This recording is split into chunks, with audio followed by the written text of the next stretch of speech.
Chers et chers collègues, chers et chers camarades, le 1er mai, ce n'est pas une journée comme une autre. C'est un moment important pour les travailleuses et les travailleurs. Un moment où les luttes sociales se racontent. Un moment où l'on se rassemble, où l'on se voit, où l'on se renforce. Et aujourd'hui, ici, à Fribourg, cela fait chaud au cœur de vous voir si nombreuses et si nombreux. Même avec la fête de hier soir et la victoire de Gauthieron. Le 1er mai fait partie de notre identité. Il fait partie de ce que nous sommes en tant que mouvement syndical. Et j'ai aujourd'hui la fierté de représenter pour le SEV celles et ceux qui font un métier essentiel à la société, le personnel des transports publics. Ici, à Fribourg, beaucoup d'entre vous les utilisent. Les TPF, les CFF, au quotidien.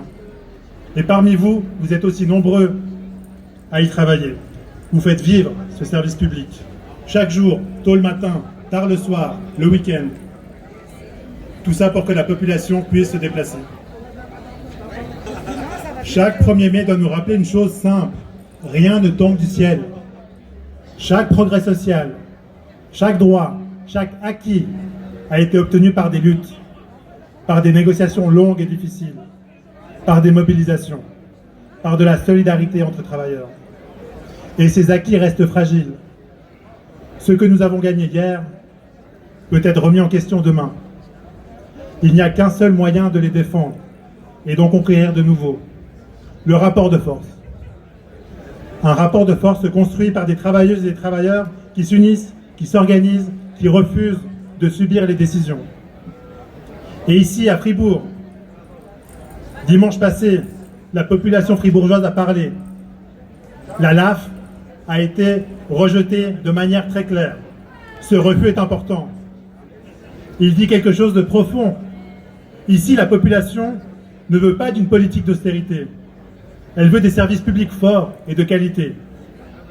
Car lorsque l'on dégrade le service public, il y a une majorité de perdants pour une poignée de gagnants, toujours les mêmes.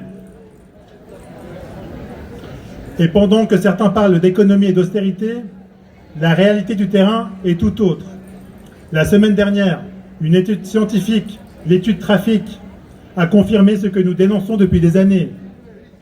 Le travail rend malade.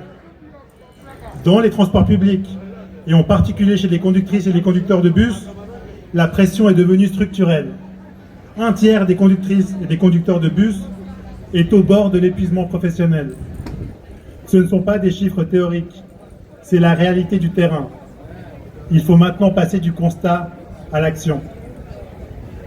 Les journées sont trop longues, les horaires irréguliers usent, les pauses sont insuffisantes, le stress est permanent, les agressions quasi quotidiennes. Et les conséquences sont là.